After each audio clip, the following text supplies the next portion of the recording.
Number 10. Eamon Sir. Son of, you guessed it, Abin Sur. He grew up to become the person in charge of the Black Circle crime syndicate, and he decided that was how he would get back at his father for choosing the Green Lantern Corps and abandoning him. But luckily, Kyle Rayner and a second-generation guardian of the universe named Lyanna stopped his evil doings. I mean, I don't blame the guy. He grew up with hatred in his bones. I mean, it's not just gonna go away one day. So he ended up hashing it out with Hal Jordan after Hal had returned from Parallax's influence. So Hal thankfully defeated the troubled youth, but Amon was actually given a duplicate of Sinestro's ring from the Guardians. And then, poof, he vanished. So Hal brought back the body of Eamon to bury, and after he left, there was a yellow light in the sky, and it's presumed that that yellow light was him coming back to visit his father's grave. How sweet. So during the Sinestro Corps War, the Book of Oa was rewritten. So now Green Lantern Corps officers can actually use deadly force. So in one story, he fled Space Sector 2814 and he wanted no part of that, right? So a group of the Lost Lanterns went to the planet Varva and found out that recently Eamon had killed the civilians. So Green Lantern Lyra used her ring and these new rules and got even with him. So he's not a nice guy in more than one issue. And before we move on to number 9, if you guys could go ahead and toss us a like on this video, that would be the best because it goes a long way for us here at the studio. You guys rock. Now back to some more Children of Lanterns. Number 9. Sarko. Savior of the Sinestro Corps, making his first appearance in Hal Jordan in the Green Lantern Corps issue 19. Sarko is the son of Zoranik Natu and Kyle Rayner at some point in the future. See, in the time he's born, he's the last advocate of the yellow light of fear, so only Green Lanterns remain. So his big plan was to go back in time and prevent the Sinestro Corps from ever being dissolved. Not a bad plan. You can catch him in action in Hal Jordan in the Green Lantern Corps Volume 1 from issues 19 to 23. You can pound it all out in one day. Super good. Number 8. Orisha Rab. Age is just a number, right? I mean, we can always use willpower to speed things up if need be. And that's exactly what our girl Orisha Rab did. She made her first comic book appearance in Tales of the Green Lantern Corps issue 1 back in 1981, and her father, Fentera Rab, was a Green Lantern before her. So at a young age, she hit the books, right? She wanted to be the best replacement for her father when that time came. And she read up on Hal Jordan and then boom, she of course had a huge crush on him, as we all would reading up about the young chap. But she was really young, like Hal would refer to her as little sister sometimes in the comics. She was 14 years old, so yeah, that was an immediate no-go. But she tried to argue that because of the difference of years and planets, she actually was 28 in comparison, but yeah, he didn't really buy into that. So she changed her outfit up, tried to get his attention, you know, doing the cool poses, trying to wave the hair back and forth, really playing it up, but nothing happened until her will to become older was so strong that the ring made it happen. Yeah, she magically aged, and the next thing you know, they're making out all around town. Comics, am I right? Number 7, Obsidian. Making his first appearance in All-Star Squadron issue number 25 back in 1983, Obsidian, aka Todd James Rice, is the son of Green Lantern Alan Scott and Thorn. He has a twin sister named Jade, who I'll get into in a little bit. We have a lot of twins on this list. His powers are quite unique. They were passed down to him from his father after he battled Ian Karkull and was exposed to the shadow energy. So now Obsidian can possess the power of shadows. So he taps into the dark energy of the Shadowlands and can even merge with his own shadow and make this 3-dimensional shadow being. God, Peter Pan would have a field day there. And here's my favorite part of Obsidian. He can link minds with his twin sister Jade. So he can also tap into your biggest fears by using your shadow. And then he gets into your head and then causes you emotional agony. So you don't want to get on his naughty list, that's for sure. Number 6, Jade. Of course, we gotta talk about her as well. The other twin, Jennifer Lynn Hayden, the twin sister of Todd, who is also quite the character with a different yet still very intimidating selection of powers. She made her first debut also in Star Squadron issue 25, and when she first reunited with her brother Todd, they both wanted to be like their father Alan Scott. So they tried to join the Justice Society, but were rejected. But don't worry, because they joined other children of other members and made Infinity Inc. She got her powers from her father, right? And they were pretty obvious too that they were handed down. She could glow green, create these energy constructs, but she also inherited the power of plant manipulation from her mother. So she can affect gravity, light, radiation, heat. I mean, when it comes to super siblings, these two do not play around. Like I said, they can communicate through forms of telepathy. So you're outgunned and outplayed. Number 5, Warhawk. First appearing in an episode of Batman Beyond, Warhawk is the future son of Jon Stewart and, you guessed it, Hawkgirl. He works with the new Batman in the Justice League Unlimited. So Rex Stewart here is a cross between human and Thanagarian. So he has these abilities like flight and super speed, and this super son is not an easy feat, especially seeing those retractable claws in action. Oof. He's said to be quite stern and impulsive as well, so he's quite the character. And he actually didn't trust Batman at first. See, originally, Batman had been added to the group by Superman to help find out the reason Micron was ambushed, okay? There was a traitor amongst the group. That plus the idea that Batman was barely able to prevent an assault on Aquagirl, things were looking kind of fishy. Warhawk was looking his way. So Warhawk decided to operate his armor through remote controls, figuring he was eventually going to be attacked by said traitor. So when he got a call about an incoming warhead, he told Batman to stay back, and then he handled it. And the real traitor happened to be a Starro-controlled Superman all along. See, it's not Batman, he's a nice guy, he's just mysterious and wears capes. Who doesn't? Number 4, Saranac Nadu. Making her first appearance in Green Lantern Corps Recharge, issue 1, Saranac Natu was given a willpower ring from the Guardians of the Universe in order to protect Sector 1417. And she's an outstanding neurosurgeon. She actually was bestowed the ring right in the middle of an operation, like right in the middle of a shift, like it was happening right there, and then this thing popped up, which is just great timing. So her mother was Aaron Sur from Ungara, and she was the sister of Abin Sur. And her father, Sinestro, well, he used to be the greatest Green Lantern ever until he turned evil. She made her first debut as Sinestro in Green Lantern Corps Annual Volume 3, Issue 1 in 2013 as well. Number 3, Tai Pham. If the ring chose me for my strength, why does everybody act like I need a babysitter? Amen, that's what I'm talking about. The classic I'm too tough for a babysitter act might only fly if you're a Green Lantern, or young Green Lantern. He's actually one of the youngest Green Lanterns ever, only being 13 years old. And he is the grandson of Green Lantern Kim Tran. He's actually one of the only second generation Green Lanterns ever. So after Jon Stewart and the Guardians both confirmed, he officially became a Green Lantern, and even at his young babysitting age, he's now the proud protector of Coast City. Green Lantern Legacy is actually the first time that the character has been depicted as Asian American, and you can catch that story that premiered earlier this year in March. Or early in 2020 in March. Sorry, I just keep forgetting about 2020. Weird. Number 2, Nora Allen. Making her first debut in Justice League Volume 3, Issue 26, Nora Allen is the daughter of Barry Allen and Jessica Cruz. She's the older sister of the twins Jason and Jenny Allen, so she inherited super speed from her father, while the twins got more of the Lantern side of the powers, you know? Hence her name, Cruz, like Cruz, yeah, you got it. The speedster of the Future League, which actually came as a shock to comic book fans, especially fans of course, Iris West. And when she was just a child, she would run alongside her father. They had a super fast super blast together. But after a superhero war with Sovereign killed many people, her parents included, she had to step up and was joined by Aquaman. So she joined the other children of the League and set out to save the day.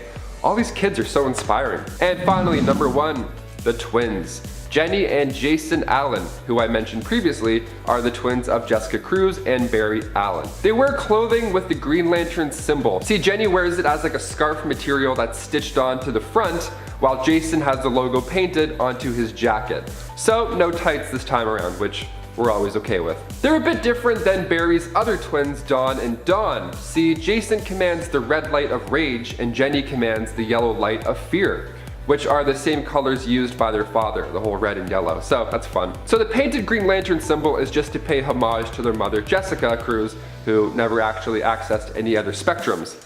So these passed down powers are actually quite a mystery. They also don't need to use a ring to create constructs either. They can just use their hands, like every cool magician. Well, more on that is explained in the Lightfall event, but Jason Allen once went toe-to-toe with an evil version of Aquaman from their future, and he was shown creating hard light constructs of red light, which is rage, and his sister used hard light constructs of yellow light, fear. And the best part of these two is that they can both potentially wield all of the colors of the lights of emotion. Notably, this one time the twins emitted a blue light while they were asleep in Jessica's apartment, which is just wild, and it's why I had to throw them on number 1.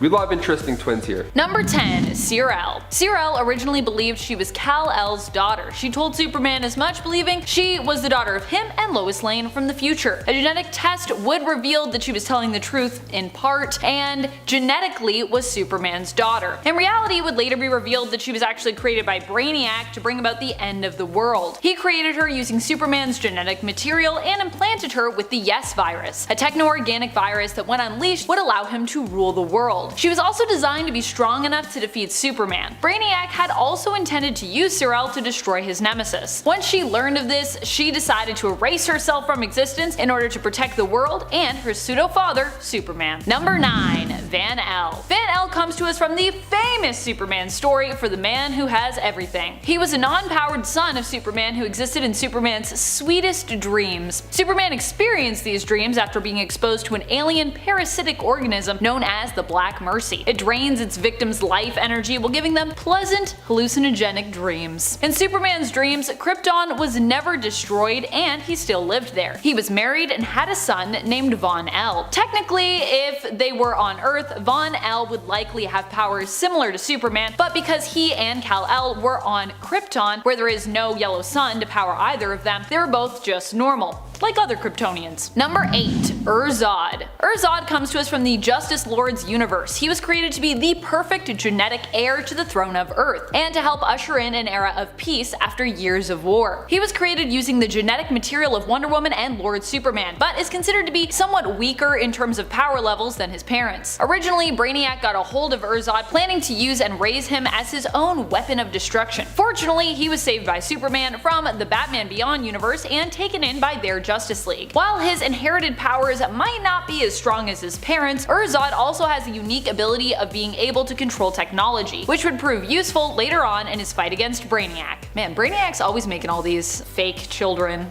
Or well, I guess he didn't make this one, but he wanted to like mold it.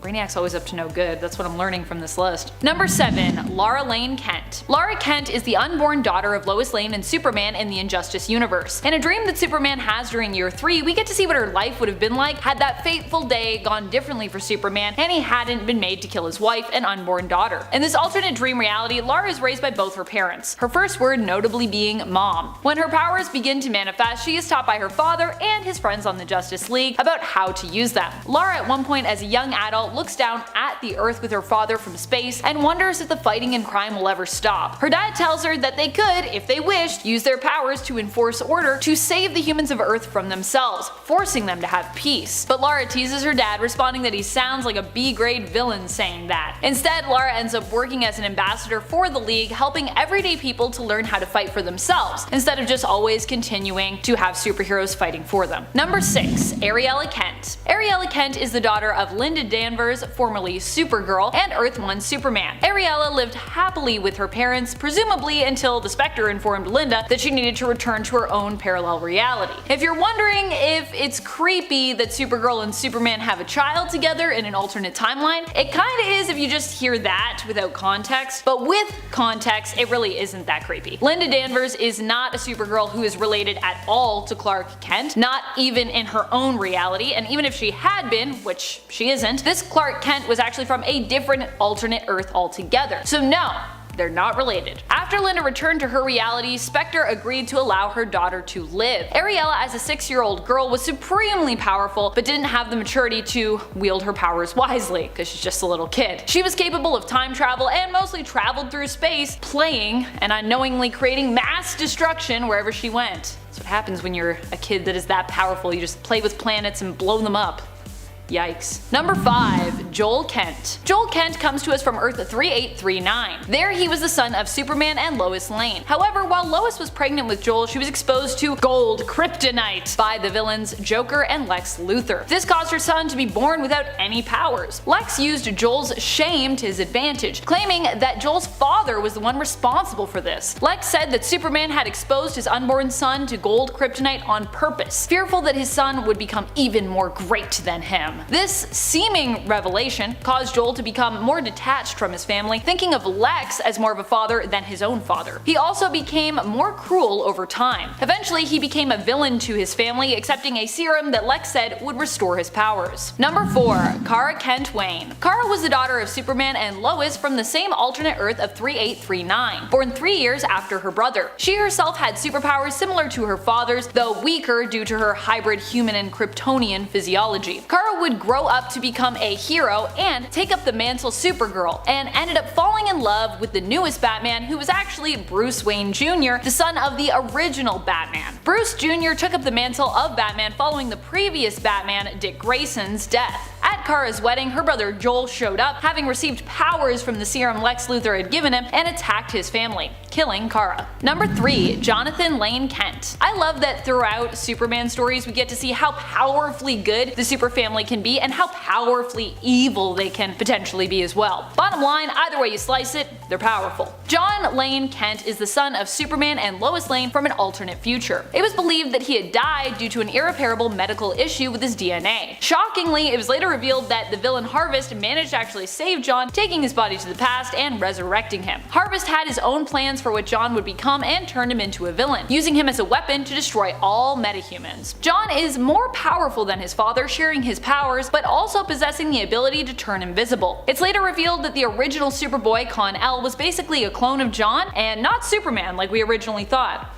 Shocking. Number 2. Hyperman. Hyperman is the son of Wonder Woman and Superman from the Kingdom Come reality. Here, Hyperman as a baby was raised by Wonder Woman, Superman, and Batman. However, he was then later stolen away by a villain named Gog, who intended to raise the infant to become a villain. Fortunately, the present day and alternate Kingdom Come future counterparts of Batman, Superman, and Wonder Woman managed to team up to defeat Gog with the added babysitting assistance of Baby John himself from the future, where he is revealed to be the hero known as Hyperman. Hyperman ends up being a hero who has the combined powers of both of his parents and also has the ability to time travel. Number 1. Jonathan Samuel Kent, or just John Kent if you will. This is Superman and Lois Lane's child who was born during the events of Convergence. He grew up without really ever knowing the truth of who his parents were, growing up relatively normal but suspicious of what his parents really did. The Kents changed their name to the Whites, escaping the fate of their dying universe and taking up residence on the new Prime Earth, trying to raise John normally and not get in the way of their alternate selves in this new world. Lois still worked as a writer and journalist, but publishing her works under the pseudonym Author X, and Superman kept his superheroic activities under wraps and secretive, going out at night and appearing as a shadow of Superman, as this world kinda already had their own Kal-El. Eventually, the New 52 Superman died, and so the Whites became the Kents once more, and stepped into their usual roles once again. John's powers manifested when he first hit puberty, discovering his laser vision when he accidentally killed the family cat. Shortly afterward, he would take up the mantle Superboy and become a hero alongside his father, starting a rivalry and later a friendship with Batman's son, Damian Wayne. But that's all behind him now, as he went to space, grew up quickly, and now he's a member of the Legion of Superheroes and goes on adventures in the future. Because comics. Coming in at number 10, we have Dawn and Dawn Allen. We might as well smash these two onto the same point because you could put them side by side and it would be hard to tell the difference. What happens when two speedsters get busy? Well, apparently they make two more speedsters. These guys reproduce like rabbits. When Barry Allen and Iris West decided to have a kid, they popped out twins and they got Dawn and Dawn Allen. Yeah, the D-O-N and D-A-W-N. It seems that the Flashes are great at running super fast, but they aren't good when it comes to naming things. The two of them of course got both their parents' speed powers and they became known as the Tornado Twins. Now that is a good name for a couple of twins that can run super fast. Are they heroes? Well, kinda. They have been part of a few super teams, but sometimes they run off and do things that are on their own terms. I would classify these two as neutral. Honestly, that's a good place to be if you got superpowers. It's like being a freelancer. You don't have to be super all the time, less pressure on your shoulders, and you can turn evil at any time you want. Coming in at number 9, we have Johnny Tyler. Not every person who becomes a member of the Flash family needs to do so through blood or birth. Some of them will unlock the Speed Force all on their own, and that's the story with Jessie Chambers. She became a speedster known as the Flash, and also Jessie Quick, which I think is one hell of a good super name. But we're here to talk about Johnny Tyler. Well, Jessie is his mom, and even though we haven't seen Johnny be much more than a baby since he was born during the Convergence saga, where Brainiac decided he would mix several timelines together and basically restart the DC universe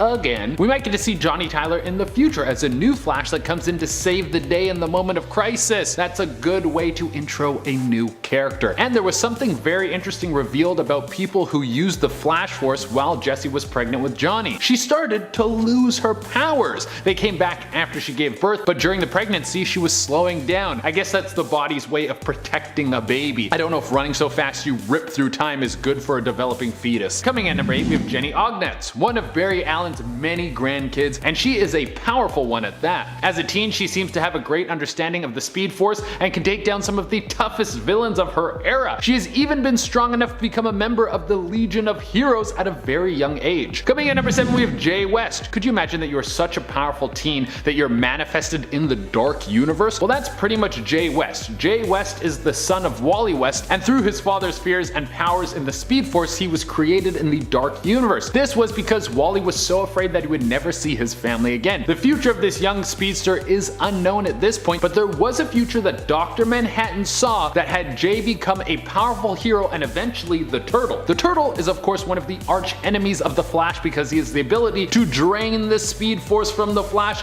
and slow time around him. Seems like the perfect counter move. Now, will Jay grow up to be an all-powerful supervillain? He was created in the Dark Universe, so he might use his powers for his own gain. Or will he become the Turtle as a force for good and steal the villainous mantle for the side of justice? I mean, time will tell, or it won't. The universes get reset every 12 minutes, so who knows what the future holds and if any of it will stick. Coming in at number 6, we have Iris West. Let's stick with the West family for our next point. Iris was also created in the Dark Universe, manifested by the same fear that Wally has of not seeing his family ever again. I didn't know that you can make kids that way. You just have to be so afraid of being alone that you materialize them out of thin air while you're running super fast. I don't think they've come up with a type of birth control for that yet, but if there's money there, you can believe that they will make it. But just like her brother and father, she possesses all the powers that the Speed Force has, and Dr. Manhattan saw a future for her as well. She's supposed to become the new Kid Flash. So could there be a future where her and her brother are mortal enemies, one of them being the Flash and the other being the Turtle? That would be some of the HBO style writing that we all come to comics for. Once family and sworn to protect each other until the end of time, now they are enemies that will kill one another on sight. Oh, that's beautiful. Coming in at number 5, we have Nora Allen. In the Justice League Legacy universe, we have the existence of Nora Allen. I would say the unfortunate existence, not because Nora is a bad character, no, she's actually very cool, but because the Legacy universe is kind of run down. Most of the heroes have been killed, leaving Nora and a new league of youngsters to set up and try and keep what's left of the world safe. Yeah, that doesn't sound like a fun time if you ask me. Coming in at number 4, we have Velocity. I mean, is a clone a kid? Kinda. They share the same DNA. They have to be grown from an embryonic state. They share your traits. Well, they share all of your traits. But for the sake of this list, we're getting a few clones on here to even things out. And Velocity is one of my favorites. Not only is he cloned from one of the original Flashes, Jay Garrick, it's hard to say who is actually the original Flash with all the time traveling that goes on with the Flash family. Also, can we talk about how awesome Jay Garrick's little metal hat is and how strange it is that it never flies off? But I love that look. The only look that I would say I like more when it comes to Flashes is Velocity. He's got an all-black suit with a red eye cover. He looks like they took Knight Rider and then morphed him into a being that is even faster and cooler than the car. Velocity has all your standard Flash powers, along with some more advanced ones like being able to move his molecules through solid objects. I've always thought that is cool, but a risky move whenever the Flash tries to pull something like that off. But he's got a weakness that other Flash members don't have to worry about. His DNA is corrupted, so if he spends too much time out of his supersuit, his DNA will start to decay and he can actually die pretty quickly. I guess locking that speed force into a clone isn't the easiest thing in the world. Coming in at number 3, we have Inertia, the original clone of Bart Allen. Who is Bart Allen? We will get to that in just a moment. Inertia was cloned from Bart Allen, who is the grandson of Barry Allen and one of the Thwayne family members. He doesn't really find his place in the world until Eobard convinces him to go back in time to fight Barry. But the two don't really fight, they just kind of go back and forth until Barry convinces him that he doesn't actually have to be a bad guy, he can be a good guy. The kid is actually pretty easy to break through to, and he becomes a member of the Flash family. Yay! Coming in at number 2, we have Bart Allen, one of the youngest speedsters. Once again, if you're looking at when they might have popped up in the timeline, like technically Supergirl is older than Superman, but time travel is a tricky thing. Now, Bart Allen is the grandson of Barry Allen and the son of Melanie Thwayne, and we all know that Thwayne isn't a name that you want to hear when you're a member of the Flash family. We will get more into that later. But this little dude might end up being one of the most powerful members of the Flash family. For one, he has all of the Flash powers that we have talked about on this list already, and you at home already know what I'm talking about. I'm not going to break them down because we know what the basics of each Flash are. They can run fast, they can do things fast, blah blah blah. None of that is new information. But on top of the basics, Bart can also use electrokinesis, meaning he can bend and control electricity firing out of his body. He's able to tap into cosmic energy to fill in gaps in his memory about what happened in the timeline, and he can travel through dimensions, and it would seem that he's immune to most poisons, and he's just a kid. Imagine how powerful he will be when he's a full-grown Flash. And coming in at the number 1 spot is, of course, the Reverse Flash. Eobard Thane, a dude all the way from the future, a guy from the 25th century where everything is so perfect and no one needs to worry about anything. A future where he could have stayed and been happy if he wasn't such a psycho. The Reverse Flash is one of the best villains from the DC universe and has some sort of connection to Barry in terms of DNA. He has used his powers to try and destroy every aspect of Barry's life. He has gone back and killed Barry's friends. He's gone back and killed Barry's mom. He even tried to stop Barry from getting his powers, but that would have stopped Eobard from existing as well. Eobard is using something similar to the Speed Force, but a negative version of it. And from existing in the future, he knows that he's destined to be the Flash's arch enemy, and he tries to live up to that standard. Number 10. The Wonder Woman family? Wonder Woman has a history. During her teenage years, she was known as Wonder Girl, and as a child, Wonder Tot. On Earth 124.1,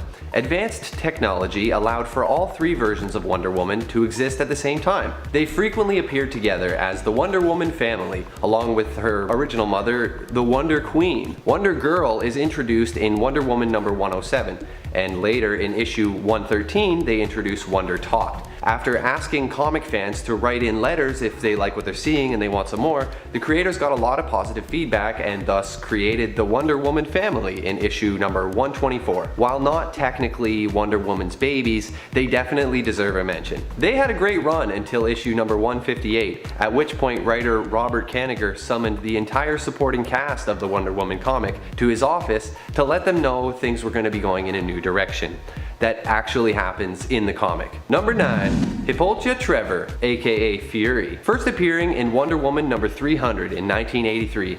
She is the daughter of Princess Diana and her husband Steve Trevor. She was born with superhuman abilities like her mother, and named after her grandmother, Queen of the Amazons. She was trained by her mother and became a notable crime fighter, and her father was a respected military leader. In early childhood, she wanted to join the Justice Society of America, but was refused as she was too young and untested. Instead, she and other rejected members, such as Power Girl and Huntress, decided to form their own group known as Infinity Inc. At one point, the Justice Society is possessed by the stream of ruthlessness and sort of become evil, and the youths of Infinity Inc. prove themselves to be plenty old enough for superheroing and defeat their elder heroes. After a crisis on Infinite Earths, Fury has her history retconned as she was rewritten as the daughter of the All-Star Squadron's Fury, Helena Cosmatos. Interestingly, this other version of Fury still winds up getting trained by Wonder Woman. Number 8. Stephanie Trevor, aka Wonder Girl. Like the last entry, Stephanie was born to Diana and Steve Trevor in 1953, the same year Clark Kent and Lois Lane also had a daughter. Also called Wonder Girl, she is half Amazon thanks to her mother's heritage, and possesses half of her mother's superhuman strength. She made her big debut as Wonder Girl when her fellow superheroes were held hostage in Central City. After working together to defeat 3 villains, her and some other heroes like Kid Flash and Supergirl form up their own superhero group called the Justice League of America. She has excellent combat skills and is bound by the same rules as Wonder Woman, such as losing her powers if her bracelets are bound by a man. This would suggest that she has visited Paradise Island in the past, or perhaps been trained by the Amazons, but that is never explicitly stated. Later in life, she takes over the role of Wonder Woman and becomes chairperson of the Justice League of America. Number 7. Zod. Superboy. Zod is actually more of a clone than a flesh and blood child, created from partial genetic templates of Wonder Woman and Lord Superman's DNA. Lord Superman, you say? That's right. In this story, Superman is an evil tyrant and Wonder Woman marries him to help bring peace between warring factions. Wonder Woman has stayed behind with Lord Batman, leaving her home universe as the two are in love. Lord Batman was leading the war of liberation against Superman and is eventually killed. Lord Superman and Wonder Woman hate each other deeply, but they get married to kind of make this bond happen, and so they produce a son through genetic engineering to kind of cement the peace between the two sides. It's a really weird way to settle things, probably put a lot of pressure on the kid, but who am I to judge? He's also known as Superboy. Number 6.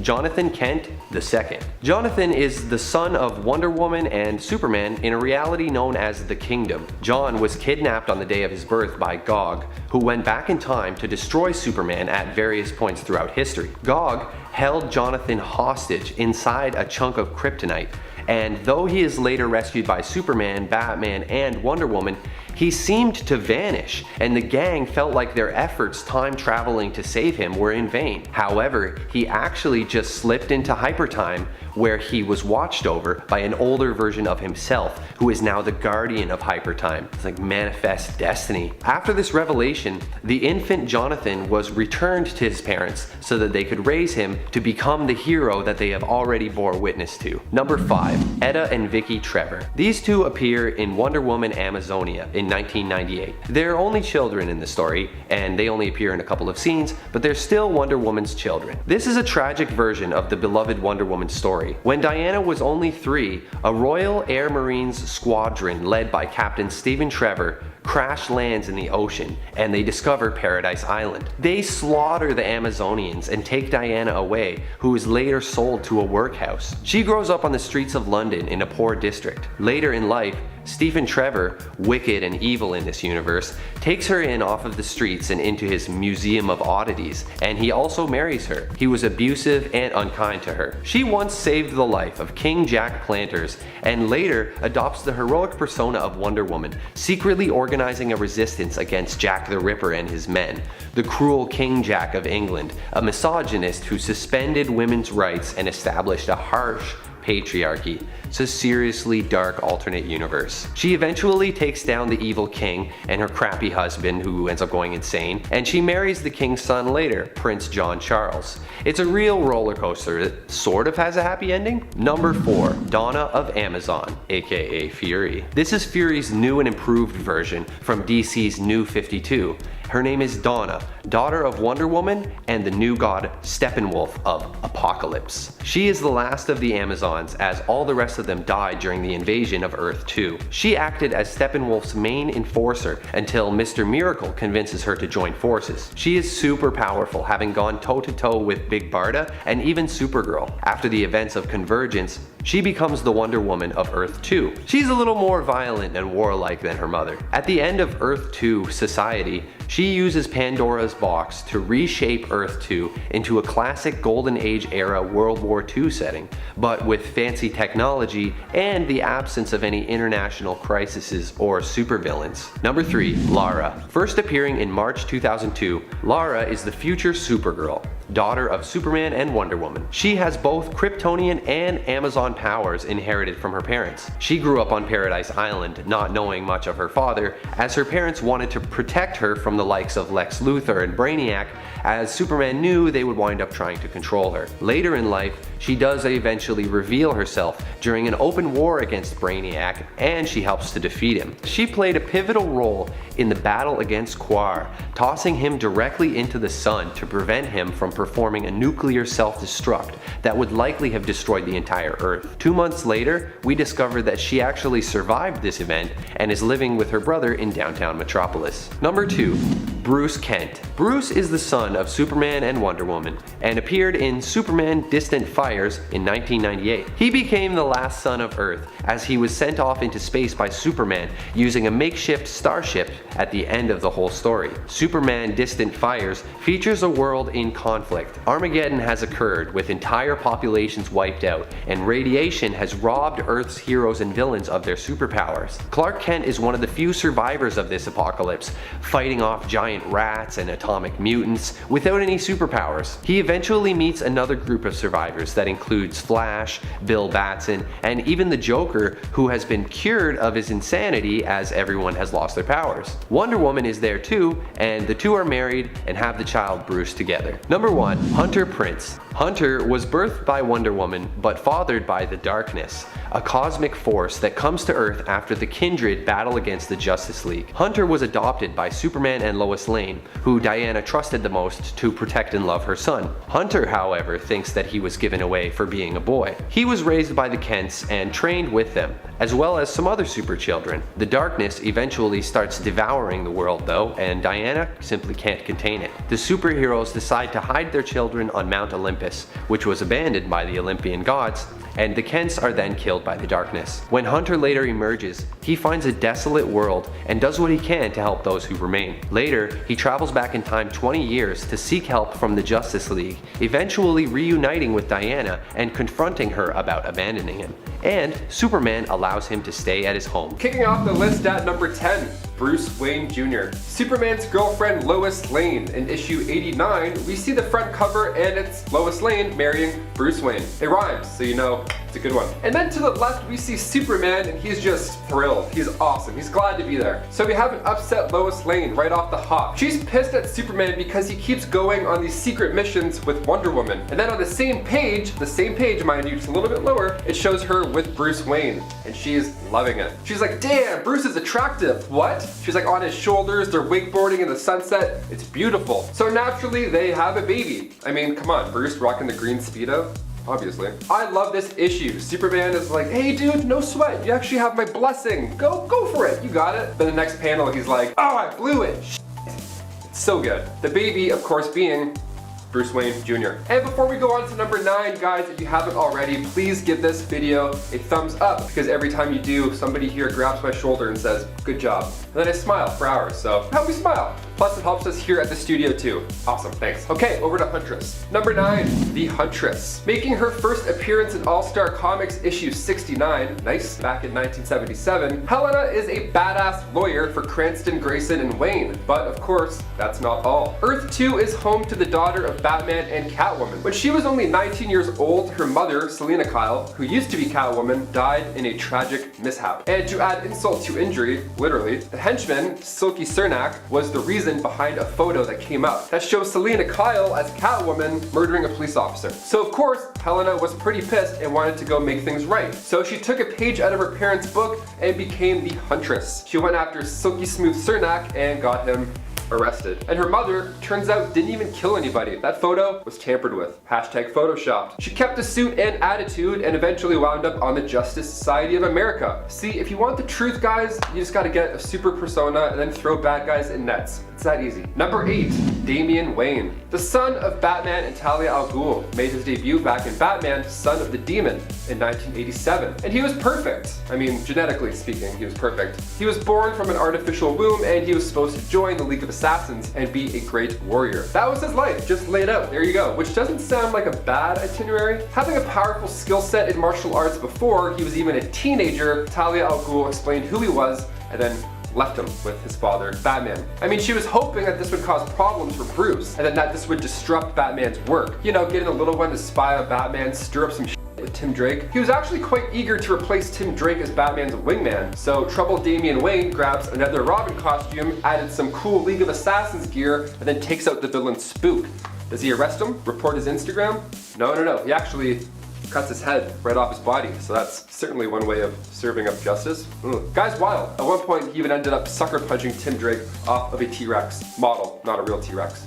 Don't worry. And of course, after Batman R.I.P. and Batman Battle for the Cowl, he becomes the 5th Robin. Number 7, Thomas Taylor Wayne. Wow, what a great middle name. Best name ever, I heard. I don't know. Wild. Thomas Taylor Wayne is the son of Batman and Supergirl, Lara Wayne. In Superman and Batman Generation 3, he was born in the year 2626. And spoiler alert, he dies in 2724. In this generation's imaginary series by John Byrne, we see Thomas Wayne's parents as immortal, which is always a nice time, meaning that Laura is Bruce's great-granddaughter by adoption, and Thomas is both Bruce's son and great-grandson. Huh.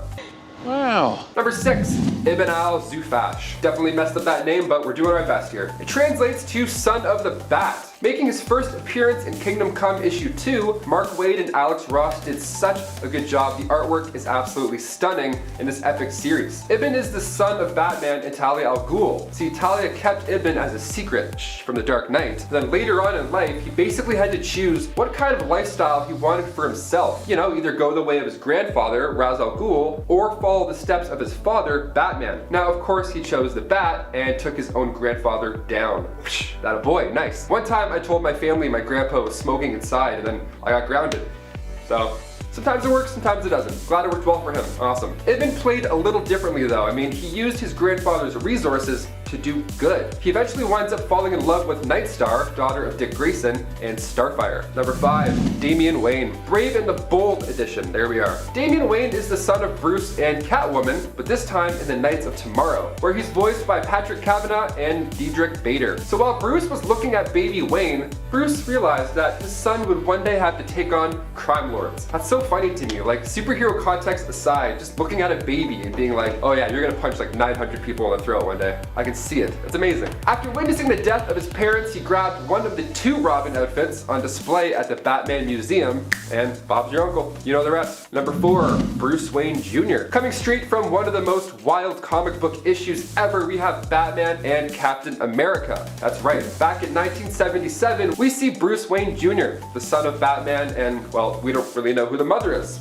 I'm sure she's great though. I'm sure she's awesome. His uncle, being that of Dick Grayson, was always admired by Bruce Wayne Jr. I mean, of course, look at him. I admire him. I didn't even know this guy. As a child, he would dress up in his uncle's Robin suit and do some at-home workouts. Punch, punch, kick, kick, bam, you know? The good stuff. Some Zumba fitness. You know, getting a feel for the suit, which personally, I wouldn't take that suit off if I had access to it. That thing would stink all the time. Gross. So by the time he was 18, he actually worked alongside the new Batman, Dick Grayson. Then after the passing of Batman, Bruce Wayne Jr. swapped outfits and stepped in to take over as Batman. So sick.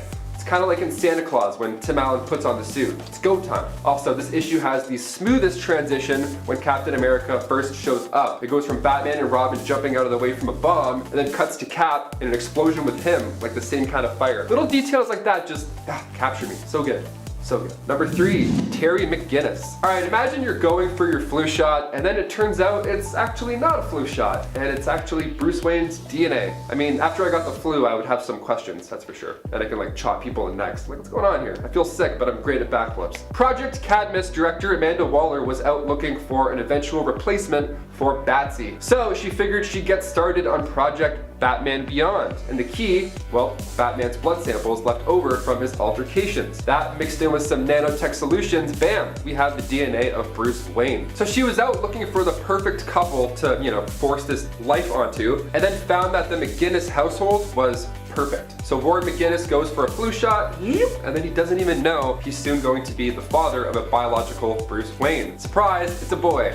No, for sure, it's a boy, trust me. Number 2, Athanasia Al Ghul. Making her first appearance in the comics on Injustice 2, issue 3, Athanasia, she's referred to as the daughter of the Bat. Talia kept her as a secret from Bruce, because of course, that's how it works in this world always, so many secrets. But she let Damian become a hero and work with Bruce. So, nice. Athanasia was a member of the League of Assassins. She came out of hiding after the fall of Superman's regime and worked with her mother and grandfather, Thomas Wayne. She was caught in El Diablo's explosion and wasn't shielded, presumed dead, until she popped up in Gorilla City after being resurrected from the Lazarus Pit. And finally, number 1, Bruce Wayne Jr. We go over now to the 1965 version of Bruce Wayne Jr. making his debut in World's Finest issue 154. He's the son of Catherine Kane and Bruce Wayne Sr. He's part of the badass duo referred to as the Super Sons, and that name is pretty perfect for the gang. Sided by Superman Jr., the two would grow up together. And the opening of the issue shows them both reading about their fathers and their super achievements. It's really cute. They even get married on the same day. It's wild. Bad boys for life. My favorite part though is seeing the two interact with Superman Jr.'s powers. There's one point where Superman Jr. wouldn't let Batman Jr. down from a teeter-totter. He said, "I won't let you down until you admit my dad has caught more crooks than your dad."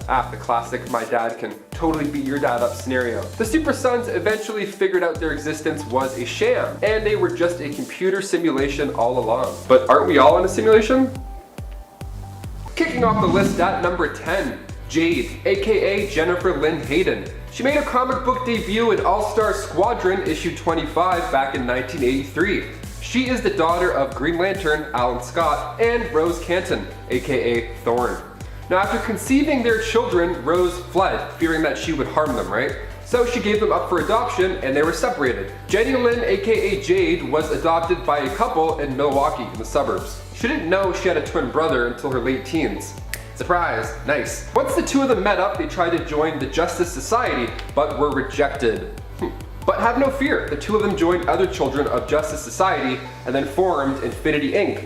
And then Jade's powers are of course similar to her father's due to his exposure to magical energies. She's able to generate green energy and shape it into constructs according to her will, right? We all knew this. The sibling bond is a strong one. Jade and Todd both can communicate through a limited form of telepathy. It's a twin thing, you know? And guys, before we continue on to number 9, if you haven't already, go ahead and give us a thumbs up because it really goes a long way for us here at our Bat Cave. Also, huge news, we have another channel coming back after 3 years of running the show over here. Landon himself. He's not here, but if he was, he would be there. Landon himself is coming back with Landon Productions, premiering December 7th. So go and follow and then turn on your notifications because you don't want to miss what he's got coming. I've seen glimpses of it here at the studio and I'm pumped. Let's do it. Is the Canada Goose gonna take it on? I'm on top like I'm goddamn Mario, right? I'm just Not today. Maybe tomorrow. Okay, is this real life right now? Number 9, Zatanna.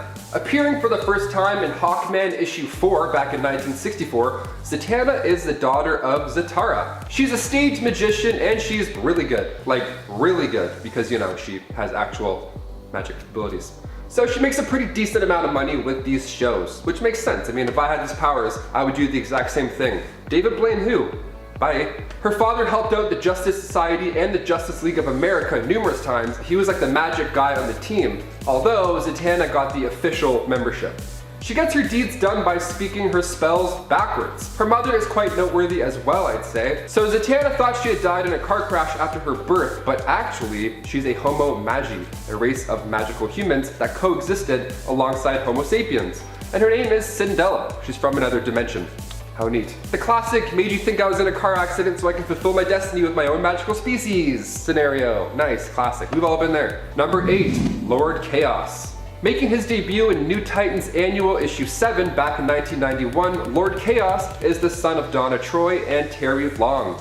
Now, Donna Troy may have a pretty confusing backstory, but her son, Robert Long, isn't as crazy. So let me explain. He was born with the powers of a god, right? So with that, he ended up going a little bit mad, right? A little bit crooked. So he ages himself, kills his own mother, and then of course becomes the dictator known as Lord Chaos. Nice, dude. Awesome. Great plan. Yeah, his name sounded evil for a reason, so you were onto something. Inspired by the original Titans team, a group of super teens going by the name Teen Titans go back in time to kill Donna before Lord Chaos, the now evil world conquering god, was born.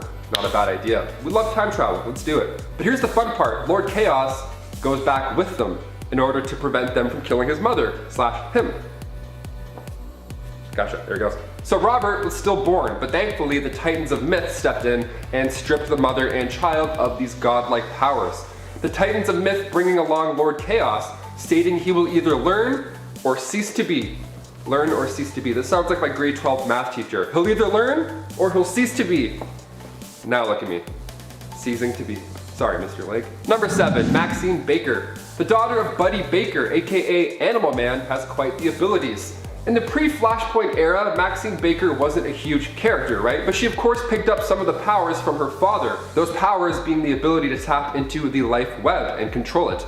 And with the new 52, Maxine got bigger and badder. She became the avatar of the Red, which sounds a lot cooler already. I mean, come on. The Red is another name for the life web. So Maxine can control every animal on Earth as well. And that's not all. She's super powerful, guys. She can also control the elements and create this Eldritch Blast.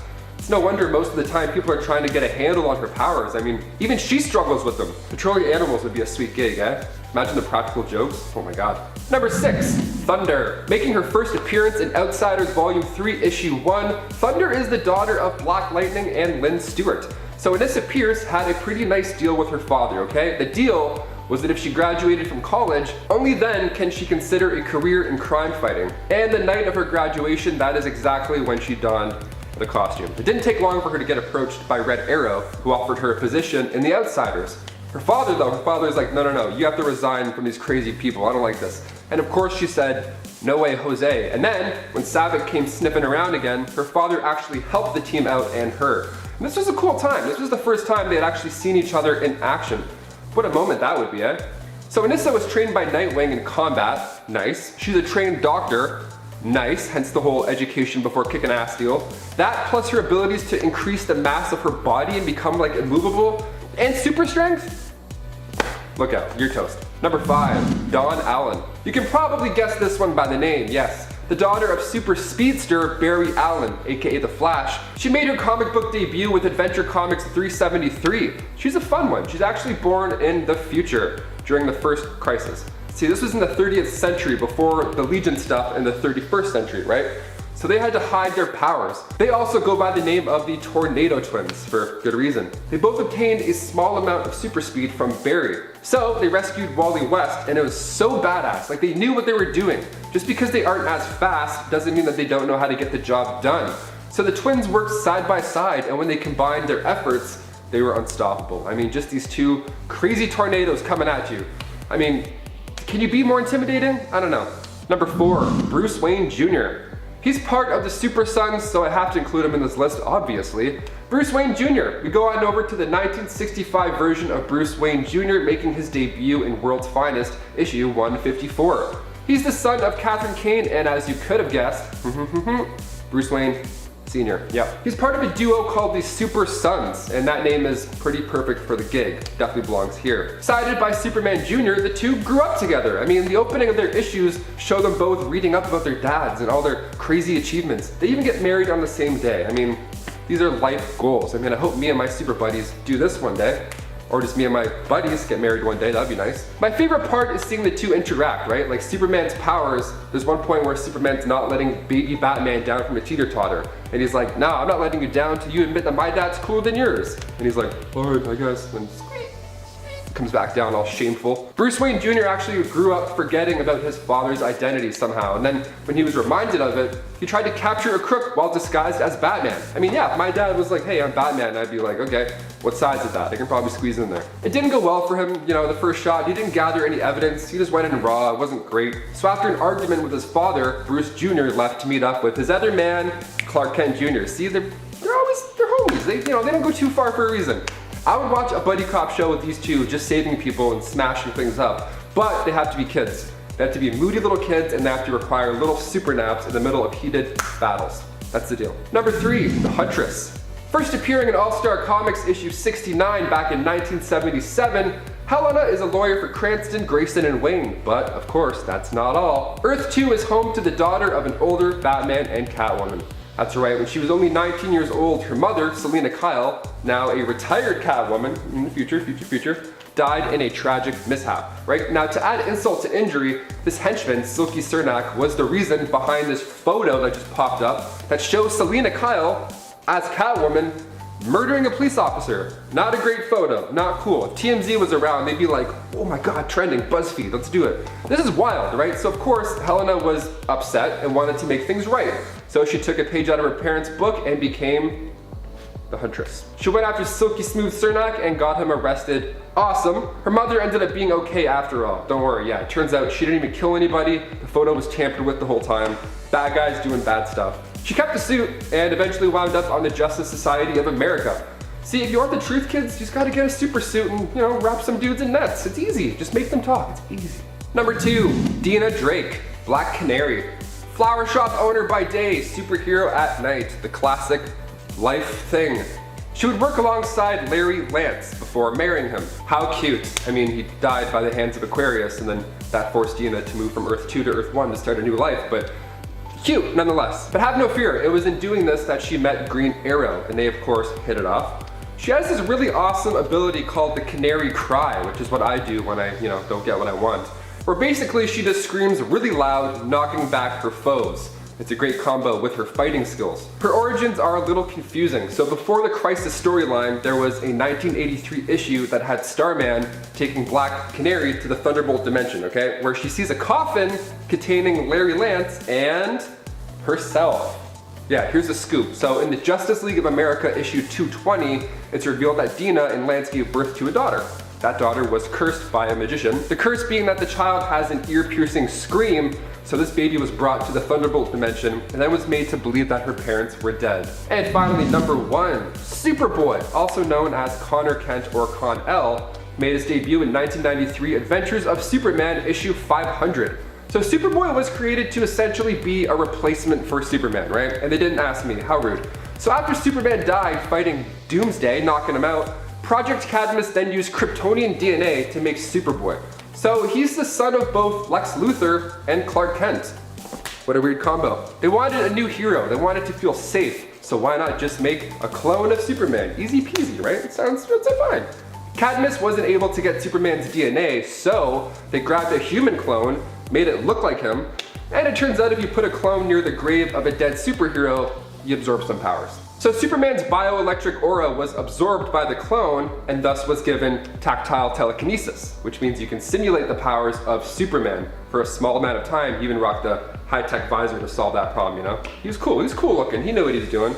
The Metropolis kid wasn't a fan of being called Superboy also, so watch your mouth out there. Number 10, Hunter Prince. Hunter is the son of Wonder Woman from an alternate timeline. He first appeared in the 2016 Justice League story arc called Legacy. It's a 6-part story starting in issue 26 that allows us to meet the children of some of the original team from an alternate timeline. Hunter himself appears to be armed with his mother's lasso of truth, her bracelets of submission, and her razor-sharp tiara. Hunter was adopted and raised by the Kents, growing up alongside Superman and Lois' son, John Kent. Number 9, Aqua Baby. Arthur Curry Jr. is also known as Aqua Baby and is the main continuity child of both Queen Mara and King Aquaman. Or he was anyways. He went on a few adventures with his parents but was tragically kidnapped by Black Manta and suffocated to death before either of his parents could save him. Due to the fact that he was Atlantean, Aqua Baby was unable to breathe out of water for a prolonged period of time. The death of baby Arthur is what drove a wedge between his parents, eventually causing them to separate. Though Arthur and Mara seem to be once again getting hitched, so perhaps we will also see a return of Aqua Baby, or more likely some other version of the character reintroduced to us. And before we move on to our number 8 spot, I just wanted to say thank you for watching, and if you want to help us out at the channel, you can do so by giving this video a thumbs up. It really does help. Number 8, Hyperman. Hyperman is the son of Superman and Wonder Woman from the alternate reality of Kingdom Come. He is also raised in part by Batman, who is basically like his godfather until he was kidnapped and spirited away. After the heroes rescued him, the child seemingly disappeared, but we would later learn this is because he was actually raised by an older version of himself who resides within Hypertime. Young Jonathan Kent, as fate would have it, was destined to become the guardian of Hypertime, which pretty much means he was considered powerful and important enough to be the guardian of the pathways of the multiverse. Or the pathways to the multiverse, lots of spacey stuff, lots of spacey Grant Morrison stuff. Number 7. Serenity. Serenity is the daughter of Aquaman and Mera in the alternate timeline that is explored in Justice League's Legacy story arc. We learned that although she was close to and loved her mother, she has a much strained relationship with her father, who also appears as a villain opposing the Legacy team of heroes. Eldoris Curry's outfit seems to be inspired by both her father and mother and her Atlantean heritage. She also has been shown to possess super strength, teleportation, and water manipulation powers. Number 6. Connor Hawke. Green Arrow has had quite a few kids, even just in the main continuity. One of the most famous, however, is Connor Hawke, his natural-born son by his girlfriend Sandra Moonday Hawke. Connor would grow up to become the second Green Arrow following the apparent death of his father. His mother raised him by herself, teaching him about who his father was and telling him that she did love his father dearly. Connor first met his father when he was studying at the Ashram Monastery, the same monastery he knew his father had retreated to years ago. Oliver once more was doing just that and visited the monastery again after Black Canary had broken up with him. The adventure these two ended up going on didn't end so well though, as Green Arrow was made aware of Connor's true identity and connection to him before Connor had found the right time to confess that he was his son. Yikes. Shortly thereafter, Green Arrow died and Connor took up his father's mantle, becoming friends with the new Green Lantern, Kyle Rayner, just like his dad was friends with Hal Jordan.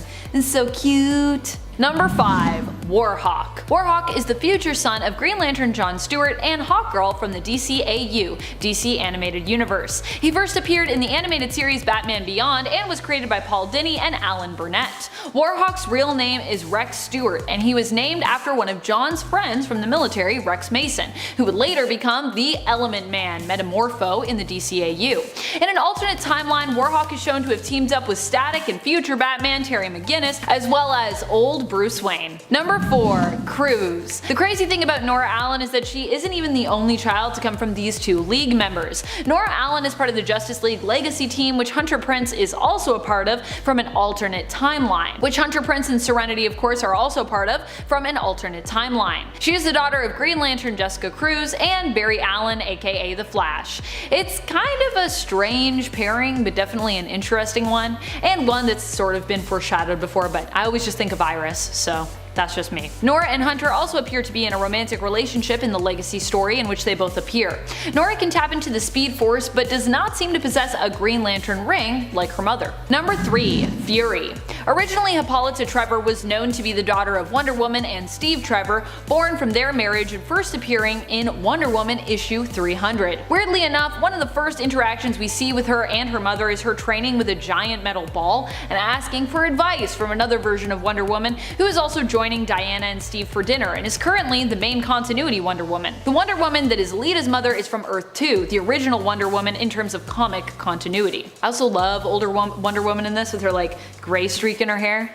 So cool. Steve Trevor looks creepy though. He's got a creepy face. He's like, I'm 60 now. Why do you look so creepy, Steve Trevor? Why? Number 2. Damian Wayne. Damian Wayne is the very stubborn son of Batman and sometimes ally, but mostly villain, Talia al Ghul. Damian spent his formative years growing up with his mother, and as such was a trained and egotistical killer and jerk when he was dropped on Bruce's doorstep. However, over time he has learned restraint and discipline and has worked to earn the pride he initially felt as being the son of Batman. While Batman has many children technically, as in a way most of his Robins are kinda like his foster kids, Damian covets the title of the son of Batman, being his naturally born heir. Number 1. John Kent, or Superboy. But of course, there are just so many Superboys, I feel like calling him John is a little less confusing, though as you've already seen, there are also many versions even of Jonathan Kent as well. We already had another one on this list.